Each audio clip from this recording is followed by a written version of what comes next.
আপনি বিয়ে করবেন, 25 বছর বয়স, মেয়ের কাছে গেছেন, মেয়ে দেখতে, দেখছে আপনার মুখে চাপ দাঁড়িয়ে আছে।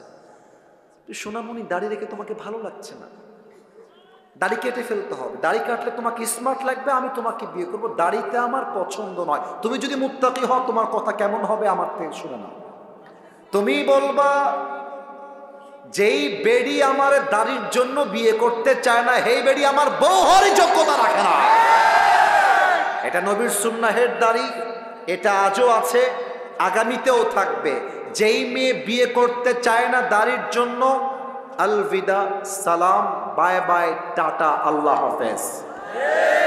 তোমার মতো টিকটকার মেয়েকে আমি নিজেই বিয়ে করব না। তাহলে দাঁড়িয়ে আছে, আল্লাহর ভয় আছে, মেয়ে যাবে যাক, আমি নবীর সুন্নাহের দাড়িতে কখনো খুঁট ঠেকাইতে পারবো না, ঠিক কিনা? 3 নাম্বার এক্সাম্পল দিয়ে শেষ করছি। এলাকায় বিয়ে শাদী হয় না? এই যে মুরব্বীরা কয় হয়, যুবকরা কয় হয় না, কারণ হুজুর আমি তো বিবাহিত না। আরে বেটা, কথা কোন হয় কি হয় না? এখনকার বিয়ে শাদী যতই ভালো হোক, মুরব্বী আব্বা জান যতই 5 ওয়াক্ত নামাজি হোক, বিয়ের বাড়িতে গান বাজনা না বাজলে নাকি বিয়েই হয় না। আমি নিজেই দেখলাম এক মুরব্বীকে 5 ওয়াক্ত নামাজ পড়ে, মসজিদের একদম অ্যাক্টিভ মুসল্লি, বাট মেয়ের বিয়েতে ডিজে বক্স বাজতেছে। আব্বা জান, ওই নামাজ দিয়ে কোনো কাজ হবে না যেই নামাজ দিয়ে আপনি আপনার মেয়ের বিয়েতে ডিজে বক্স বন্ধ করতে পারেন না। আপনার কথা হবে, একটা গ্রামের মানুষ আমার বিয়েতে আসুক বা না আসুক, এনজয় করুক কিংবা না করুক, ডাজন্ট ম্যাটার। আমি আল্লাহকে ভয় করি, আমার মেয়ের বিয়েতে কোরআন তেলাওয়াত বাজবে, ডিজে বক্সে কোনো গান বাজবে না। হালালকে অ্যাকসেপ্ট করবেন, হারামকে অ্যাভয়েড করবেন, ইটস ডান। প্রথমটা শেষ। নাম্বার 2 মারাত্মক, এইটা যুবকরা ফেল মারবা, বিশেষ করে মেয়েরা ফেল মারবে। পেছনে আর কোনো কথা শুনতে না ভাই, যা বলবেন সাইডে গিয়ে ইঙ্গিতে। সবাই একটু কাশি দেন।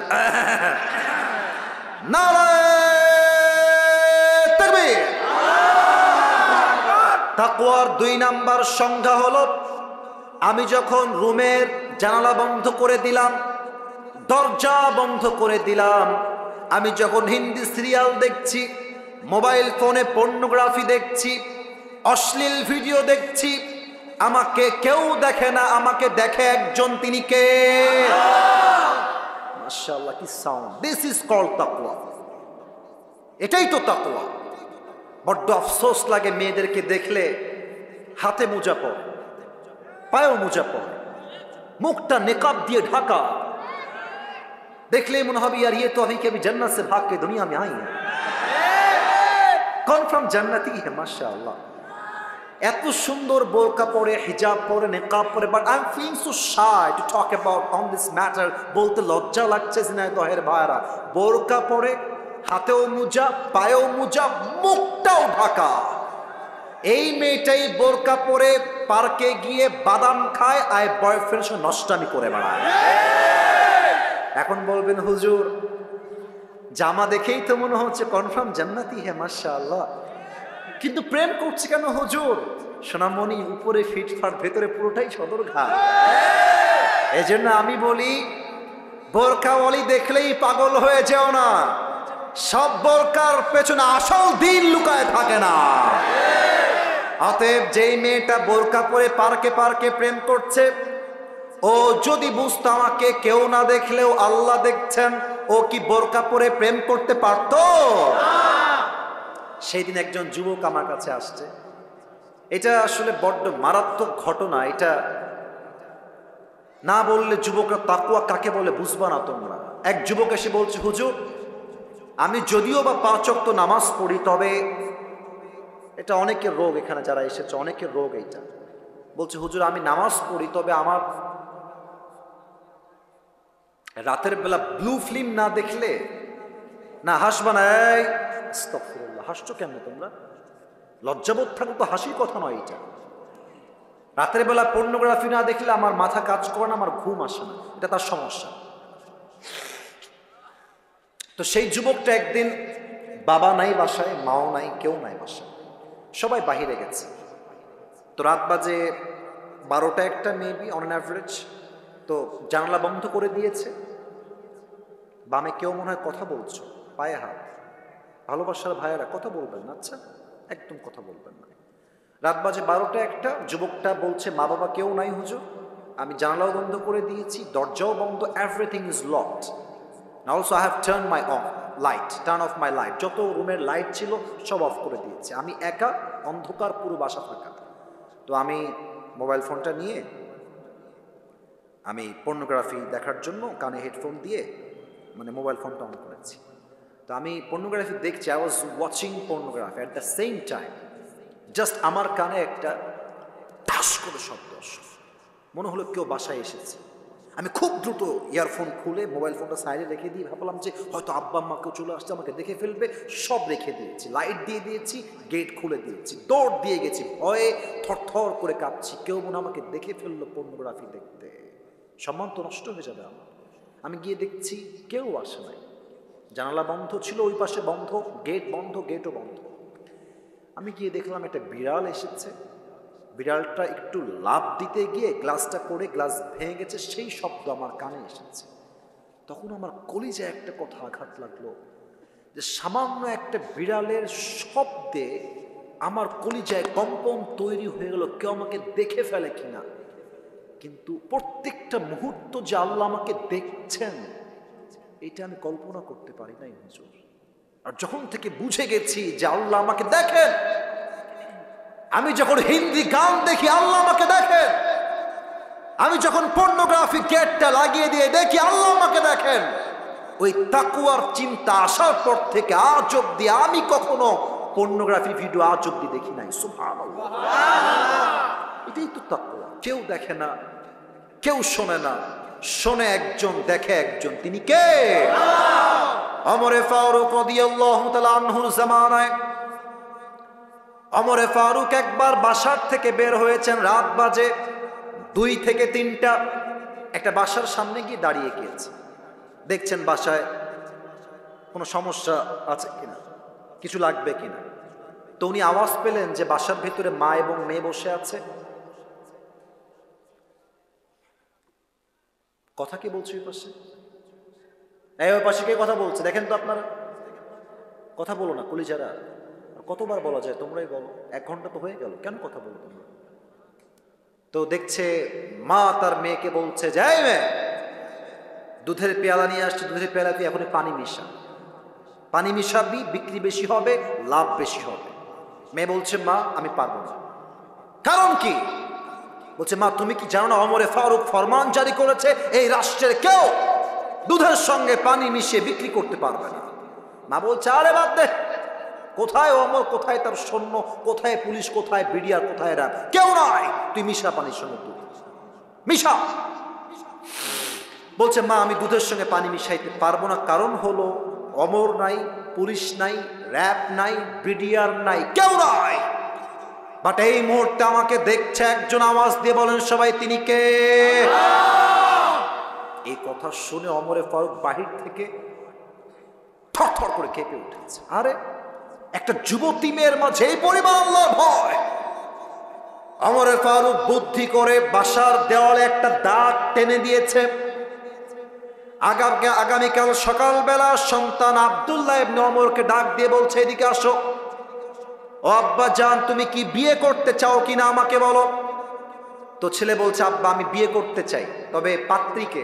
ওখানে একজন উঠে যাচ্ছে, এই যে এই যে এই যে এই যে এই যে একজন, এই যে মুরব্বী বসেন।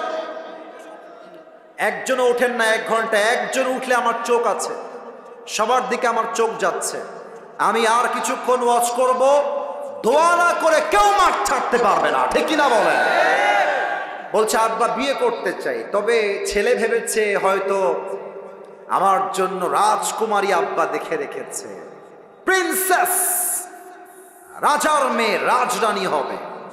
তো ওমরে ফারুক বলছে বাবা না, তোমার বউ কোনো রাজরানী নয়, একজন সাধারণ দুধওয়ালি, দুধ বিক্রেতার মেয়ে সে। ছেলে বলছে আব্বা জান আমার মতো একজন রাজার ছেলের সঙ্গে এত মিডিল ক্লাস সুন্দরী নয়, চরিত্রবান মেয়েকে তোমাদের বিয়ে করতে হবে। আচ্ছা একবার ভাবো তো, যেই মেয়েটা সামান্য কয়েকটা ফ্যান ফলোয়ার্স পাওয়ার জন্য টিকটক করে বেড়ায়, যেই মেয়েটা সামান্য কয়েকটা ফলোইং এর জন্য দেহের পোশাক খুলতে দ্বিধাবোধ করে না, লজ্জাবোধ করে না, সেই টিকটকার মেয়ে তোমার বউ হলে তোমার জীবনটাই নষ্ট হয়ে যাবে, ঠিক কিনা বলো? অতএব বিয়ের ক্ষেত্রে চরিত্রহীন নয়, আটা সুন্দরী নয়, একমাত্র চরিত্রবান মেয়ে আমার বউ হওয়ার যোগ্যতা রাখবে, ঠিক কিনা বলে? আল্লাহ দেখেন, কেউ না দেখলো। 2 নাম্বার হাদিস বলতে চাই, আসলে ভাই 5 আগস্টের পূর্বে দেশে যেই পরিমাণ দুর্নীতি হয়েছে, পুরো দেশটাকে তারা ফকির বানায় দিয়েছে। আপনাদের মনে আছে কমিটির একজনের ফোন হারায় গেছে। কখন হারাইছে এটা? কখন হারাইছে এটা? ওই আনার সময়।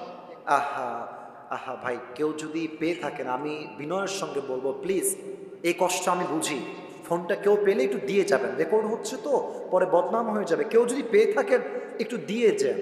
এই গত 2 দিন আগে আমার একজন ক্যামেরাম্যান, আমার সবচেয়ে কাছের ছেলে, ওর ফোনটাও হারায় গেছে। অবাক হবেন আপনারা শুনলে, ওই মাহফিল তো যখন নেমে আসি, তো মানে নেমে যখন গাড়িতে উঠি তখন প্রচুর ক্রাউড হয় মানুষের মারামারি হাত মিলাবার জন্য। তো ওই ছেলেটা পেছু পেছু আসছিল, ঠাস করে ফোনটা পড়ে গেছে, এবং ফোনটা পড়ার সঙ্গে সঙ্গে কে যেন তুলে নিয়েছে। কিন্তু অবাক করার বিষয় হচ্ছে, আমাদের যে ক্যামেরা আছে, ক্যামেরায় ওইটা রেকর্ড হয়ে গেছে, মানে যে ফোন তুলেছে ওইটা রেকর্ড হয়ে গেছে।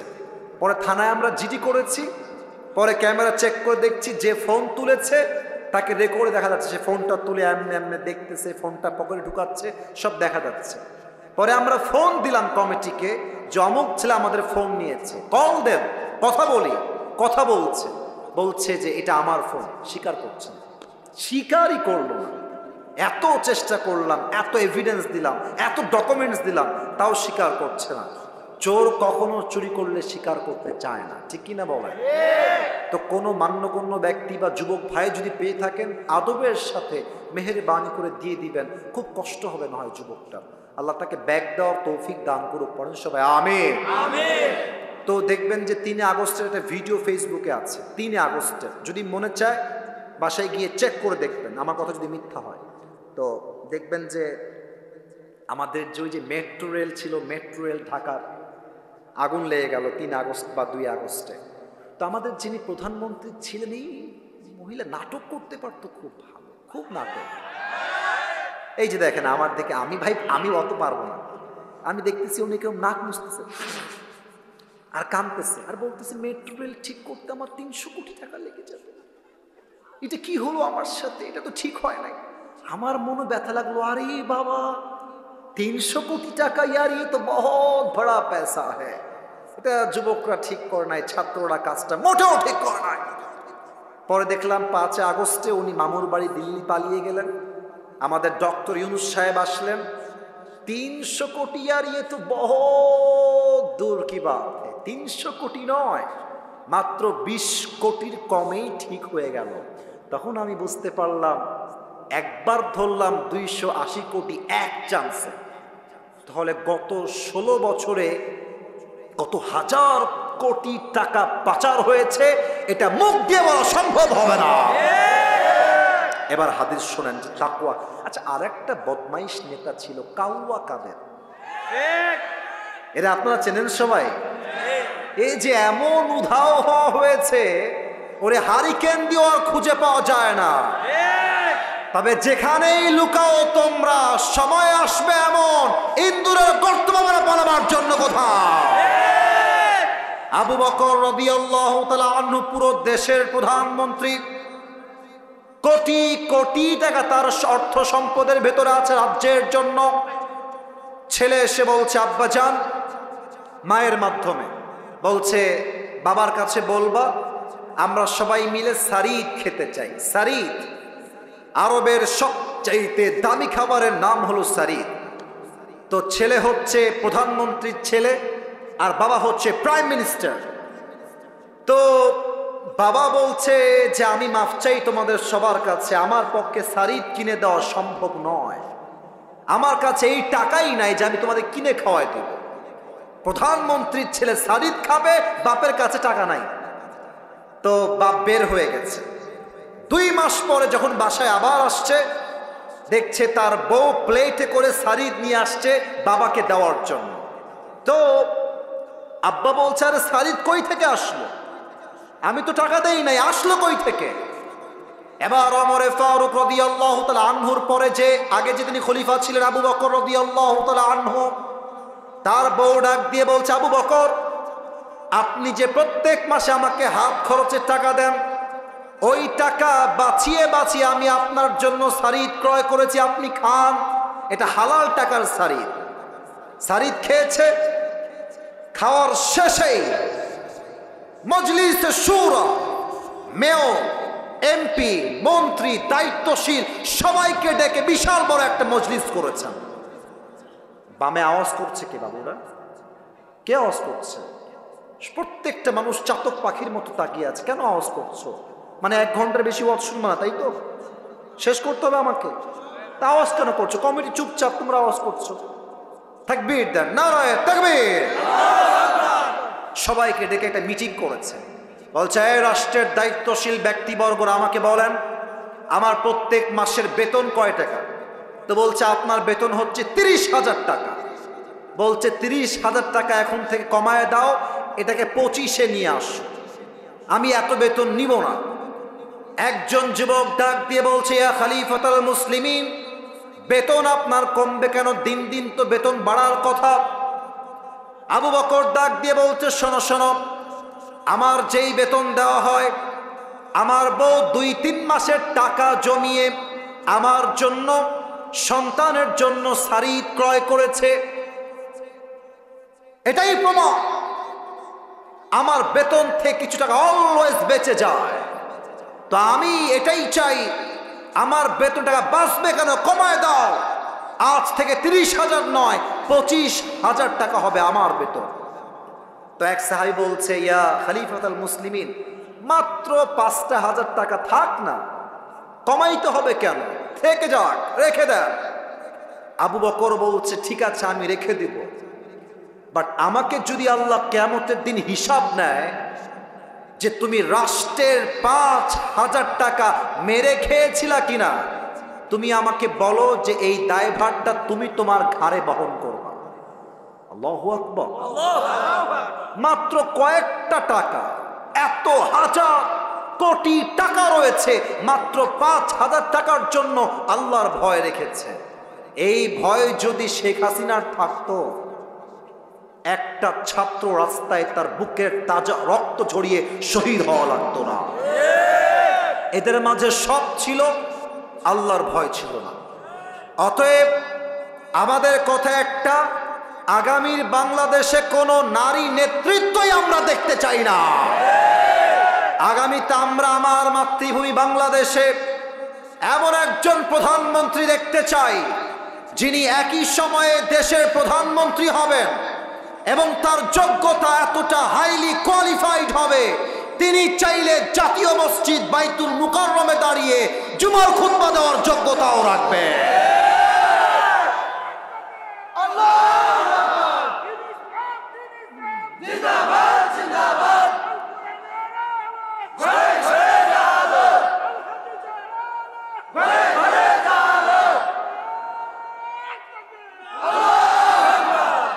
বাঘের বাচ্চা তাকবীর দিয়েছে, ঠিক কিনা বলে? আমার সঙ্গে একবার দিবেন তো, জাস্ট একবার কাশি দেন সবাই।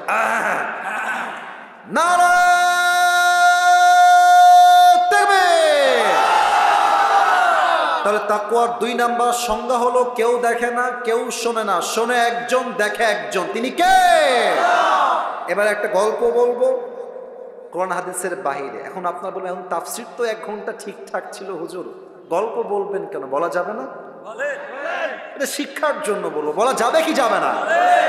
এই যে যে যুবকগুলো এসেছে সব তাগড়া, 19, 20, 21, 22 বয়স, বলবেন এই চলো নামাজে যাই, বলবে হুজুর প্যান্ট আমার খারাপ, নামাজ পড়তে পারবো না। আছে না? না, প্যান্ট খারাপ নয়, চরিত্র খারাপ। ছোট্ট একটা গল্প বলছি তাকওয়াকে ঘিরে, বুঝবেন, মেসেজ নিবেন, 2 নাম্বার মেসেজ বলবো, পুরস্কার দিয়ে দোয়া করে বাসায় ফিরে যাব। রাজি আছেন তো ইনশাআল্লাহ? যুবকরা একদিন ঠিক হবে বোঝাবার জন্য আমি একটা গল্প মাঝে মাঝে বলি। আমার বাসা তো খুলনায়, আমার ভাষার মধ্যে খুলনার টান মাঝে মাঝে চলে আসে, তা আমি কিছুটা খুলনার ভাষায় বলবো, শুনবেন তো ইনশাআল্লাহ? ওই ব্যাঙে আর সাপে ছিল চরম বন্ধুত্ব। আমাকে বলতে হবে ব্যাঙ আর সাপ। এই যে স্যাররা কথা কয়, আপনারা কথা কন না। What is this? ব্যাঙ আর সাপ। তো একদিন ব্যাঙ আর সাপ বসে আছে মাঠের উপরে। তো ব্যাঙ করছে, বন্ধু তোমার চেহারা বড্ড সুন্দর বন্ধু, তোমার যে গায়ের রং জাস্ট ওয়াও, তোমার যে ফসফস করা স্টাইল দেখতে চরম ভালো লাগে বন্ধু, খুবই সুন্দর তুমি দেখতে।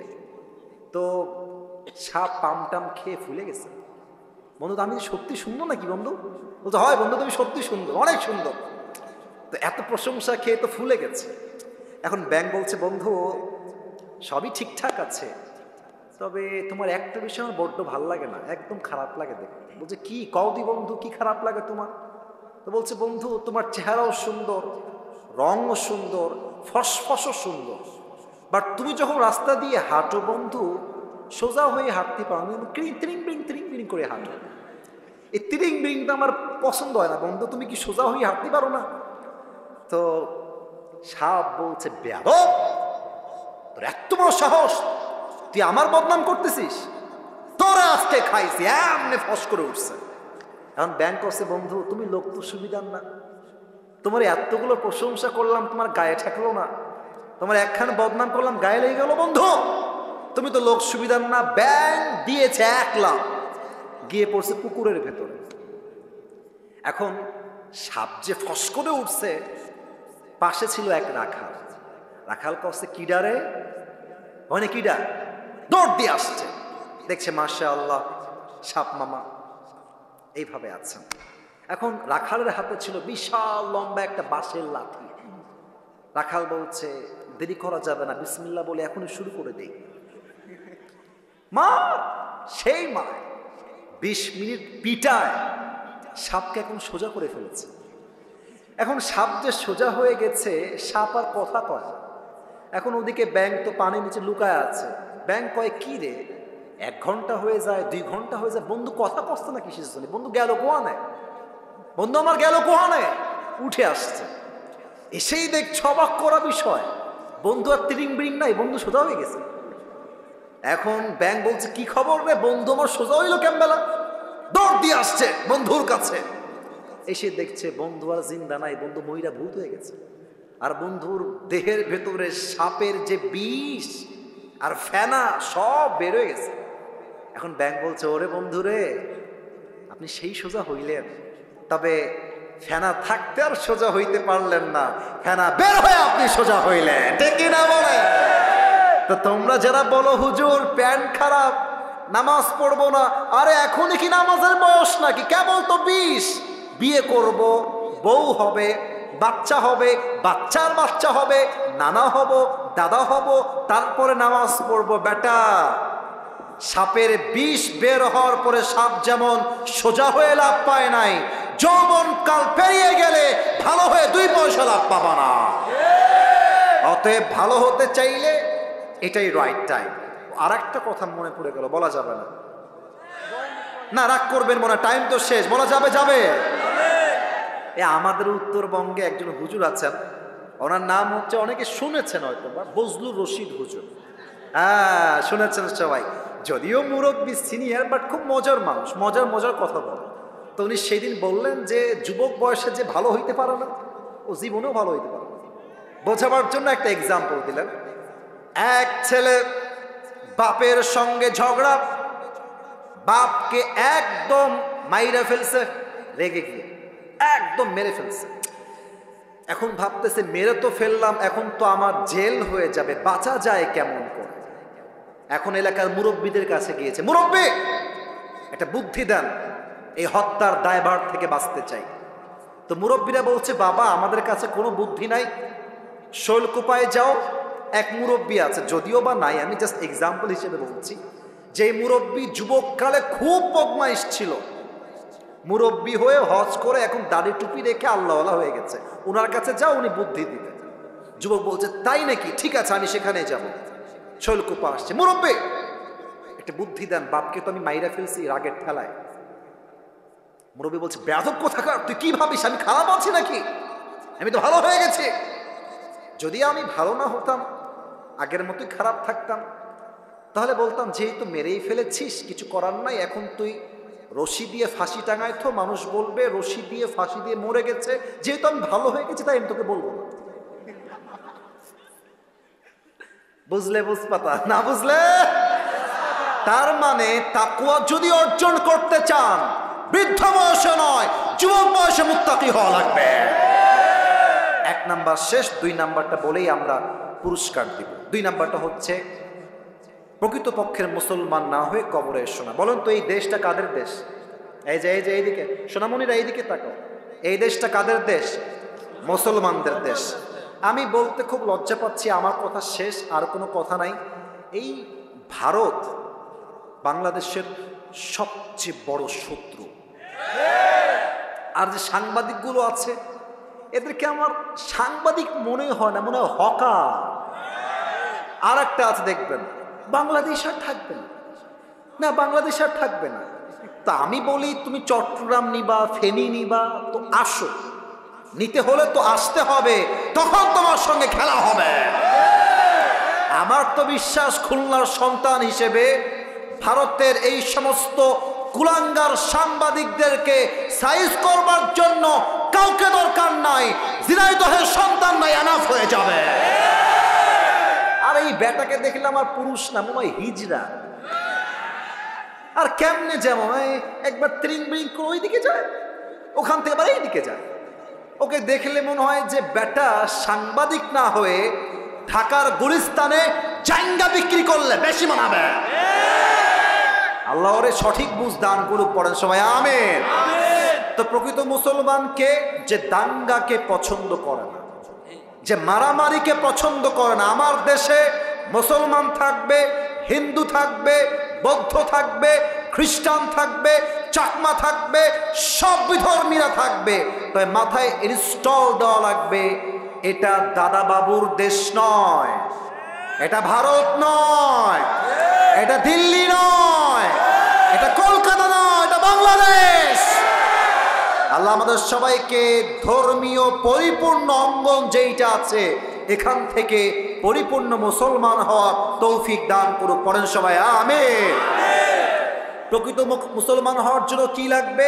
হাতটা মুসলমান হতে হবে। হাত মুসলমান হবে কখন? যখন আপনি হাত দিয়ে হারাম কাজ করবেন না। চোখ মুসলমান হবে কখন? যখন চোখ দিয়ে আপনি হারাম কোনো জিনিস দেখবেন না। জবানটা মুসলমান হবে কখন? যখন জবান দিয়ে আপনি অশ্লীল কোনো হারাম গালি দিবেন না। আপনার পেটটা কখন হবে মুসলমান? যখন এই পেটে কোনো হারাম খাবার যাবে না। আপনার পা মুসলমান কখন হবে? এই পা দিয়ে আপনি যখন কোনো সিনেমা হলের দিকে হেঁটে হেঁটে যাবেন না, ঠিক কিনা বলেন? পুরো দেহটাকে মুসলমান বানাইতে হবে। সকলেই বলেন আমিন। সবাই 2 হাত তুলেন, সবাই 2 হাত তুলেন, সবাই, কেউ যেন বাদ পড়ে না যায়। বলেন সবাই ঝিনাইদহের শৈলকুপার ভার, বলেন সবাই হুজুর। শেষ ভালো যার সব ভালো তার।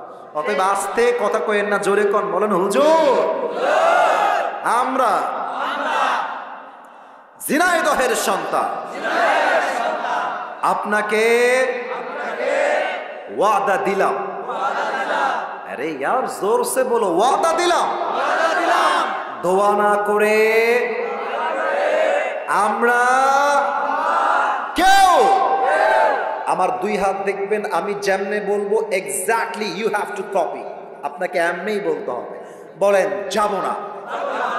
আস্তে হয়ে গেছে, আমি কিন্তু বুঝি। বলেন সবাই যাব না, বলেন সবাই ইনশাআল্লাহ। হাত নামান। এবার পুরস্কার দিয়ে দোয়া হবে, 12টার সময় ক্লোজ হবে। আজকের ওয়াজের চাইতে ফজরটা জামাতে পড়া 1000 গুণ বেশি দামি ঝিনাইদহের ভাই। আমি পুরস্কার দিব পুরো ওয়াজটাকে 1 থেকে 1.5 মিনিটে। জাস্ট সারাংশ বলছি, যে যুবকটা দাঁড়াবা একটু মনোযোগ দাও, এই টুপি পাওয়ার জন্য তোমার অনেক বেশি হেল্পফুল হবে বলে আমি আশা রাখছি। আজকে আমরা তাফসীর পেশ করেছি 4 নম্বর পারার 2 নম্বর পৃষ্ঠা, সূরাত আলে ইমরানের 102 নম্বর আয়াত। এই আয়াতে আল্লাহ তাআলা মোট 2টা মেসেজ দিয়েছেন। যে কোনো আয়াতের তাফসীর পেশ করতে 4টা বিষয় লাগে: 1 সঠিক তেলাওয়াত, 2 তরজমা, 3 ব্যাখ্যা, 4 শিক্ষা। আমরা জেনেছিলাম 2টা মেসেজ হচ্ছে এইরকম: 1 আল্লাহকে ভয় করো, ভয় করার মতো; 2 নাম্বার প্রকৃতপক্ষের মুসলমান না হয়ে কবরে এসো না। তাকওয়ার ব্যাপারে বলেছিলাম তাকওয়া হচ্ছে একটা ব্যবসার মতো, আর এই ব্যবসার লাভ বলেছিলাম কয়টা? 3টা। বলেন সবাই, কয়টা? একটু জোরে বলেন, কয়টা? 1 তাকওয়ার ব্যবসার প্রথম লাভ হলো বিপদে পড়লে কোনো টেনশন নাই, উদ্ধার করবে একজন, তিনি কে? আল্লাহ। 2 নাম্বার তাকওয়ার ব্যবসার 2 নাম্বার লাভ হলো রিজিকের কোনো টেনশন নাই। যে মুত্তাকি তার রিজিককে আল্লাহ এমন জায়গার থেকে দিবে, মুত্তাকি বান্দা কল্পনাও করতে পারবে না রিজিকটা আসলো কই থেকে। সুবহানাল্লাহ। 3 নাম্বার লাভ হলো তাকওয়া যেই বান্দার হৃদয়ে থাকবে, একটা জান্নাতের মালিক হবে না, সে 2টা জান্নাতের মালিক হয়ে যাবে। জোরে সরে পড়েন সুবহানাল্লাহ। এই হচ্ছে তাকওয়ার ব্যবসা এবং তাকওয়ার লাভ। তারপরে বলেছিলাম যে তাকওয়া আসলে কাকে বলে, 2টা অর্থ বলেছিলাম। ভেরি শর্টকাট বলছি, এটা বলেই 2 নাম্বারটা বলে শেষ করে দেব। একটা সংজ্ঞা হলো হালালকে অ্যাকসেপ্ট করতে হবে, হারামকে অ্যাভয়েড করতে হবে। অর্থাৎ হারাম আছে যেখানে আমরা নাই সেখানে, হালাল আছে যেখানে আমরা আছি। 1 নাম্বার ডেফিনেশন শেষ। হালালকে অ্যাকসেপ্ট করবেন, হারামকে বাদ দিবেন, আপনি আল্লাহর চোখে মুত্তাকি হয়ে যাবেন। নাম্বার 2 তাকওয়া মানে কেউ দেখে না, কেউ শোনে না, কেউ জানে না, বাট আমাকে অলওয়েজ অবজার্ভ করে একজন আওয়াজ দিয়ে বলেন সবাই, তিনি কে? আল্লাহ। সেই ক্ষেত্রে 2টা হাদিস বলেছিলাম। 1 ওমরে ফারুকের হাদিস, ওই মেয়ের সঙ্গে তার ছেলের বিয়ে দিয়েছেন টাকার জন্য নয়, রূপের জন্য নয়, বাড়ির জন্য নয়, একমাত্র তাকওয়ার গুণ দেখে বিয়ে দিয়েছেন। ঠিক কিনা বলেন? 1 নাম্বার হাদিস শেষ। 2 নাম্বার বলেছিলাম এই রাষ্ট্র দুর্নীতিমুক্ত হবে তখন যখন এই রাষ্ট্রের প্রত্যেকটা নেতার হৃদয়ে আল্লাহর ভয় থাকবে। আবু বকর রাদিয়াল্লাহু তাআলা আনহু বেতন বলেছিলাম এক্সাম্পল হিসেবে 30,000। যখন তার বউ শাড়ি কিনলো টাকা বাঁচিয়ে, উনি বুঝে গেলেন বেতনটা একটু বেশি হয়ে যায়, উনি কমিয়ে দিলেন। একটাই কারণ, এটার কিয়ামতে হিসাব হবে, সেই ভয় তার অন্তরে আল্লাহ দিয়েছেন। অতএব আমি যত দুর্নীতি করি, দেশের টাকা বিদেশে পাচার করি, যত যাই করি, কেউ না দেখলেও দেখে একজন, তিনি কে? 1 নাম্বার তাকওয়া শেষ। 2 নাম্বার হচ্ছে do not die except as a Muslim. মুসলমান না হয়ে কবরে এসো না। মুসলমান কখন হব? চোখ যখন মুসলমান হবে, হাত যখন মুসলমান হবে, পা যখন মুসলমান হবে, জবান যখন মুসলমান হবে, পেট যখন মুসলমান হবে। পা মুসলমান হবে কখন? যখন এই পা দিয়ে হারাম কোনো কাজে আমরা পদক্ষেপ নিব না। হাত মুসলমান হবে কখন? যখন এই হাত দিয়ে আমি মাস্টারবেশন করব না, যখন এই হাত দিয়ে আমি চুরির দিকে হাত বাড়াবো না, তখন আমার হাতটা মুসলমান হবে। এই চোখ মুসলমান হবে কখন? যখন আমি এই চোখ দিয়ে কোনো গায়রে মাহরাম নারীর দিকে চোখ তুলে তাকাবো না। আমার জিহবা মুসলমান হবে কখন? যখন আমি জিহবা দিয়ে কোনো গীবত করব না, গালি দিব না। আমার পেট মুসলমান হবে কখন? যখন আমার এই পেটে হারাম কোনো খাদ্য প্রবেশ করবে না। ঠিক কিনা বলেন? এই 2টা মেসেজ এবং তাকওয়ার ব্যবসার লাভ 3টা। আমি প্রশ্ন করলে উত্তর দিতে পারবে, 3 বার চান্স দেওয়া হয়, বেঁধে গেলে আমি উত্তর নিজেই বলে দেব। 3 বার যদি বেঁধে যাও, এমন কোন যুবক যে বারবার প্রশ্ন করলে উত্তর দাঁড়িয়ে যাও বাঘের বাচ্চার মতো, কে আছে? একজন আছে, পাওয়া গেছে। ভাই আপনি এই পাশে চলে আসেন, এই পাশে। খুব মনোযোগ দিয়ে শুনছিল, আমি দাঁড়িয়ে থাকার সময় তাকে দেখলাম যে খুব মনোযোগ দিয়ে শুনছে। এই পাশে একদম মাইকটা নিবেন। আমার ঝিনাইদহের শৈল কুপার ভাইয়ের আমার দিকে তাকান। নিয়ম বলে দেই, আমার ভাই 3 বার বেঁধে গেলে আমি তাকে হেল্প করব, উত্তর বলে দিব, সে না পারলে আরেকজনকে চান্স দেওয়া হবে। আর 2 নাম্বার নিয়ম হলো, যারা অডিয়েন্স এখন এসেছেন বসে আছেন, দে আর মাই রিয়েল অডিয়েন্স। যারা 2-1 জন চলে গেছে হয়তো আমার চেহারা দেখতে তারা এসেছে, বাট এখন যারা এসেছে আমাকে দেখার জন্য কেউ আসে নাই, একমাত্র আল্লাহর ভালোবাসাই তারা মাহফিলে অংশগ্রহণ করেছে, ঠিক কি না? এদিকে আসেন। 2 নাম্বার নিয়ম হচ্ছে আপনাদের জন্য, এদিকে ঘুরে তাকান। আচ্ছা, বুঝতে পেরেছি, ওটা বুঝে গেছি। আমি এই নিয়ম বলে দেই, আমার ভাই যখনই কোনো উত্তর দিয়ে দিবে আপনারা সবাই জবান খুলে বলবেন মারহাবা। বলেন সবাই মারহাবা।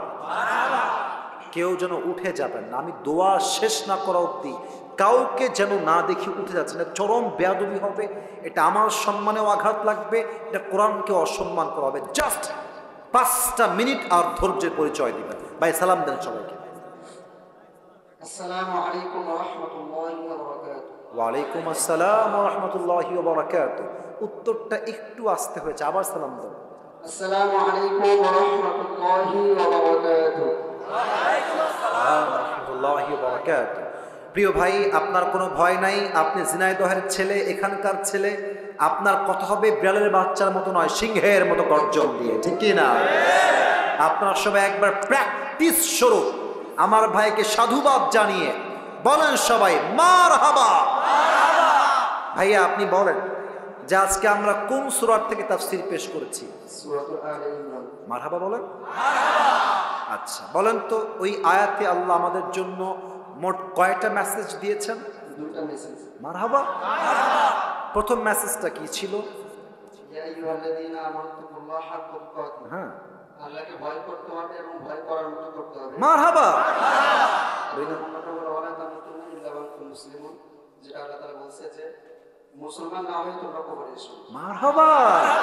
সে তো পেরে যাবে, কোনো সমস্যা নাই, মাশাআল্লাহ। ভাই আমার বলেন তো, তাকওয়া বলেছিলাম একটা ব্যবসার মতো, যদিও এটা আপনার মাইন্ডে নেবেন না, এটা জাস্ট মোটিভেট করার জন্য বলেছিলাম। বলেন তো প্রিয় ভাই, তা আমি কয়টা বলেছিলাম? 3টা। সে বলবে। জি বলেন, 3টা কি কি?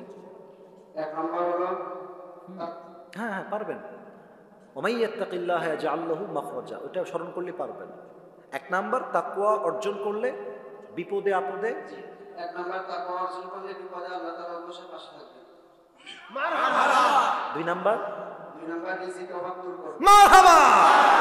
3 নাম্বার খুবই সহজ, ওই যে 2টা বলেছিলাম। এই তো আপনি ইঙ্গিত দিয়েছেন, এনাফ, ইঙ্গিত দিলে এনাফ। 2টার মালিক হবে। পারবে। আল্লাহ রাব্বুল আলামিনকে 2টা জান্নাতের মালিক বানাবেন। আরে ভাই 2-1টা বাদ দিয়ে এত মিডিয়া এত ক্যামেরা আমরা আছি, তবুও যেভাবে বলছে বোঝাই যাচ্ছে ঝিনাইদহের সন্তান আল্লাহকে বাদ দিয়ে আর কাউকে ভয় পায় না। 2টা জান্নাতের মালিক হবে। এবার আপনি বলেন তো তাকওয়া কাকে বলে, এটা বোঝাবার জন্য 2টা তারিফ বা সংখ্যা বলেছিলাম, কি কি বলতে পারবেন? ঘটনা বলতে না, তাকওয়া আসলে কাকে বলে? একটা হচ্ছে হালালকে অ্যাকসেপ্ট করতে হবে, বলেন ওইটা। 1 নম্বর হালালকে অ্যাকসেপ্ট করতে হবে, হারামকে বাদ দিতে হবে। হ্যাঁ, আরেকটা হলো তাকওয়া মানে হ্যাঁ সহজ, আমি যখন অন্ধকারে গুনাহ করি, অন্যায় করি, বলেন ক্লু দিয়েছি। প্রথমে ভয় করতে হবে। হ্যাঁ, আমাকে কেউ না দেখলেও আমাদেরকে আল্লাহ তাআলা বসে রেখেছে। মারহাবা। এবার আপনি খুব বুঝে বলবেন, আবু বকর তার বেতন কি কমিয়েছেন না বাড়িয়েছেন? কমিয়েছে। কেন কমিয়েছেন? কারণ সে যখন তার স্ত্রী তার সামনে খাবার নিয়ে আসছে, হ্যাঁ। তার স্ত্রী প্রশ্ন করেছিল হ্যাঁ। যে এটা তুমি কোত্থেকে পেয়েছো? হ্যাঁ বলেছিল যে আপনি আমাকে যে হাদিয়াটা দিয়েছেন, হ্যাঁ হ্যাঁ ওইটা আমি জমিয়ে রান্না করেছি। হ্যাঁ বরং তার 30,000 টাকা বেতন ছিল, সে হ্যাঁ। 5,000 টাকা কমিয়ে তার বেতনটা 25,000 করেছিল। মারহাবা বলেন। এটা একমাত্র কারণ আল্লাহর ভয় যুবক ভাড়া, ঠিক কিনা বলো? লাস্ট কথা, এবার আপনি বলেন ওমরে ফারুক জাস্ট একটাই উত্তর দিবেন, এনাফ হয়ে যাবে। তার ছেলেকে সামান্য একজন দুধ বিক্রেতার মেয়ের সাথে বিয়ে দিয়েছে, এখানে তিনি কি দেখে বিয়ে দিয়েছেন? তাকওয়া থেকে বিয়ে দিয়েছে। এবার 2 নাম্বার মেসেজটা বলেন সবাইকে। 2 নাম্বার কি ছিল মেসেজটা? ওয়ালা তামুতুন্না ইল্লা ওয়া আনতুম মুসলিমুন। কি মুসলমান মেসেজ? না হয়ে কখনো যাওয়া যাবে না। মারহাবা বলেন। মুসলমান আমরা পরিপূর্ণ কখন হব? আমি ব্যাখ্যা দিয়েছিলাম। হ্যাঁ, যখন আমার হাতটা মুসলমান হবে, যখন আমার চোখটা মুসলমান হবে, যখন আমার পেট, হ্যাঁ। আমার প্রত্যেকটা অঙ্গ প্রত্যঙ্গ যখন আল্লাহ তাআলা ভয় করতে থাকবে, তখন আমার পরিপূর্ণ মারহাবা। আপনার নাম কি ভাই? রফিকুল ইসলাম। রবিউল ইসলামকে আল্লাহ কবুল করুক। পড়েন সবাই আমিন। একটু এদিকে আসতে হবে, টুপিটা খুললে একটু আমি পড়াই দেবো ইনশাআল্লাহ। আসেন, মাশাআল্লাহ, এদিকে আসেন, এদিকে আসেন। মারহাবা বলবেন না আপনারা সবাই? মাশাআল্লাহ, ওকে যুগশ্রেষ্ঠ আলেম হিসেবে আল্লাহ কবুল করুক। পড়েন আমিন। তুমি আমার হুজুরের সামনে বসে পড়ো, এখানেই বসে পড়ো। আমার ভাইয়েরা, আপনারা আমার ভালোবাসা রেখেছেন, আপনারা আমার মান রেখেছেন, আমি খুশি হলাম। ইনশাআল্লাহ আল্লাহ বাঁচায় রাখলে আগামীতেও দেখা হবে। রাজি আছেন তো ইনশাআল্লাহ? তবে একটা কথা সবাইকে বলতে চাই, এই মাহফিলটা আজকে হয়েছে, আগামীতেও এই মাহফিলটা হোক, আমরা সবাই চাই কি চাই না? যুবকদেরকে মাইনাস করবেন না। ওরা আজকে আমাকে নিয়ে আসছে, আগামীতে ওরা মিজানুর রহমান আজহারিকেও নিয়ে আসতে পারে। কই যায় এরা, কই যায়? এই যে দুইজন কই যায়? এই যে আব্বাজান বসেন, হ্যাঁ বসো বসো, বসে দাও, বসে দাও। এই মাহফিলটা আগামীতে হোক, এটা আমরা কারা কারা চাই? দুটো হাত তুলে আল্লাহকে দেখায়। তাকবীর দিবেন না কেউ, হাত উপরে রাখবেন। আমি বলে দেই, ঝিনাইদহের মানুষ মুনাফেক হবেন না। ওয়াদা দিয়েছেন, দোয়া করে যাবেন, দোয়া মাত্র 3 মিনিট হবে। এই মুহূর্তে ভলেন্টিয়ার্স ভাইরা সবাই যাবেন, সবাই 2 হাত পকেটে দিবেন, আমি দোয়া করব, দোয়ার মাঝে কালেকশনটা হয়ে যাবে, দোয়া শেষ, হাত মিলাবো, বিদায় নিয়ে বাসায় যাব। রাজি আছেন তো ইনশাআল্লাহ? সবাইকে দেখছি, সবাই 2 হাত পকেটে দেন, সবাই 2 হাত পকেটে, পকেটে সবাই 2 হাত পকেটে দেন, পকেটে। এই ভলেন্টিয়ার্সরা যাও, আর কেউ ল্যাটা মেরে না বসে আত্তাহিয়াতুর সূরতে বসেন। এই কালো গেঞ্জি বসো, বসো, হ্যাঁ টাকা বের করে বসে পড়ো। সবাই দুরূদ শরীফ পড়ুন, আল্লাহুম্মা সাল্লি আলা মুহাম্মদ ওয়া আলা আলি মুহাম্মদ। এই ভলেন্টিয়ার্সরা যাও না কেন? 20-30 জন যাবা, যেন কোনো বিশৃঙ্খলা না হয়। কয়েকজন উঠছো মাঝখান থেকে, পিচ্ছিরা বসে পড়ো, বসে পড়ো। আমি দোয়া করছি প্রিয় ভাইরা, রাত 12টা বেজে গিয়েছে, 1.5 ঘন্টা বেশি হয়ে যাচ্ছে। মেহেরবানি করে কেউ উঠবেন না দোয়ার সময়। ঝিনাইদহের সম্মান আগেও ঠিক ছিল, শেষেও ঠিক থাকবে, ঠিক কিনা বলে? আলহামদুলিল্লাহি রাব্বিল আলামিন, ওয়াসসালাতু ওয়াসসালামু আলা সাইয়্যিদিল আম্বিয়া ওয়াল মুরসালিন। এই মাঝখানে এরা কই যায়? বেয়াদবি কেন করে এরা? বসো, আজীব ছেলে পেলে, কথা শোনো না, বসো। ওয়াসসালাতু ওয়াসসালামু আলা সাইয়্যিদিল আম্বিয়া ওয়াল মুরসালিন ওয়া আলা আলিহি ওয়া আসহাবিহি আজমাইন। আল্লাহ রাব্বুল আলামিন ঝিনাইদহের জমিনে, এই শৈলকুপার জমিনে তোমার শাহী দরবারে হাত তুলেছি আল্লাহ। কলিজার টুকরা যুবক ভাইয়ারাও তোমার শাহী দরবারে হাত তুলেছে আল্লাহ। মেহেরবানি করে সবাইকে তুমি ইসলামের খাদেম হিসেবে কবুল এবং মঞ্জুর করে নাও আল্লাহ। আল্লাহ রাব্বুল আলামিন দয়া করে মেহেরবানি করে আমার যে কলিজার টুকরা মুরব্বী আব্বাজানরা হাত তুলেছে, প্রত্যেকটা মুরব্বী আব্বাজানকে তুমি আবু বকর রাদিয়াল্লাহু তাআলা আনহুর মতো ইসলামের সৈনিক হিসেবে কবুল এবং মঞ্জুর করে নাও আল্লাহ। আল্লাহ রাব্বুল আলামিন দয়া করে মেহেরবানি করে আমাদের পক্ষ হতে যাদের জনম দুঃখিনী আম্মা জান, জনম দুঃখী আব্বা জান বিদায় নিয়ে অন্ধকার কবরে চলে গিয়েছে, সকলের কবরকে তুমি জান্নাতের বাগান হিসেবে কবুল এবং মঞ্জুর করে নাও আল্লাহ। আল্লাহ রাব্বুল আলামিন দয়া করে মেহেরবানি করে আমার যে যুবক ভাইরা আজকের মাহফিলকে বাস্তবায়ন করবার জন্য মাথার ঘাম পায়ে ফেলে তারা পরিশ্রম করেছে আল্লাহ, আমার কলিজার টুকরা যুবক ভাইদের পরিশ্রমকে তুমি তোমার সন্তুষ্টির ওয়াসিলা হিসেবে কবুল এবং মঞ্জুর করে নাও আল্লাহ। আল্লাহ রাব্বুল আলামিন আজকের মাহফিলকে বাস্তবায়ন করবার জন্য যারা অর্থ দিয়ে সহযোগিতার হাত বাড়িয়েছে, সকলের দানকে তুমি তোমার সন্তুষ্টির ওয়াসিলা হিসেবে কবুল এবং মঞ্জুর করে নাও আল্লাহ। আল্লাহ রাব্বুল আলামিন দয়া করে মেহেরবানি করে আজকের মাহফিলে যেই মায়েরা বোনেরা আমার ওয়াজ শুনেছে আল্লাহ, প্রত্যেকটা মা বোনকে তুমি ফাতেমা রাদিয়াল্লাহু তাআলা আনহার চরিত্রে চরিত্রবান হওয়ার তৌফিক দান করে দাও আল্লাহ। আমার যেই যুবক ভাইরা দিনরাত পরিশ্রম করে আজকের এই মাহফিলকে বাস্তবায়ন করেছে, নেক্সট বছর এর চাইতে আরো সুন্দর মাহফিল যেন করতে পারে আল্লাহ, সেই তৌফিক আমার যুবক ভাইদেরকে তুমি পরিপূর্ণরূপে দান করে দাও আল্লাহ। আল্লাহ রাব্বুল আলামিন সর্বশেষ একটা দোয়া করে তোমার শাহী দরবার থেকে বিদায় নিব আল্লাহ। সেই 10টা 25 থেকে নিয়ে এখন রাত বাজে 12টা 5। যুবক ভাইয়ারা, মুরব্বী আব্বা জানরা অত্যন্ত ধৈর্যের সাথে এই 1.5 ঘন্টার বেশি সময় ধরে কোরআন থেকে হাদিস থেকে প্রত্যেকটা কথা দিল থেকে শ্রবণ করেছে আল্লাহ। আজকের এই মাহফিলে আমরা সবাই যেমন একসঙ্গে বসতে পেরেছি, জান্নাতুল ফেরদাউসে সবাই যেন একসঙ্গে মেহমান হতে পারি, সেই তৌফিক আমাদের সবাইকেই তুমি দান করে দাও আল্লাহ। রব্বানা তাকাব্বাল মিন্না ইন্নাকা আনতাস সামিউল আলিম ওয়া তুব আলাইনা ইন্নাকা আনতাত তাওয়াবুর রহিম। সুবহান রাব্বিকা রাব্বিল ইজ্জাতি আম্মা ইয়াসিফুন ওয়া সালামুন আলাল মুরসালিন ওয়ালহামদুলিল্লাহি রাব্বিল আলামিন।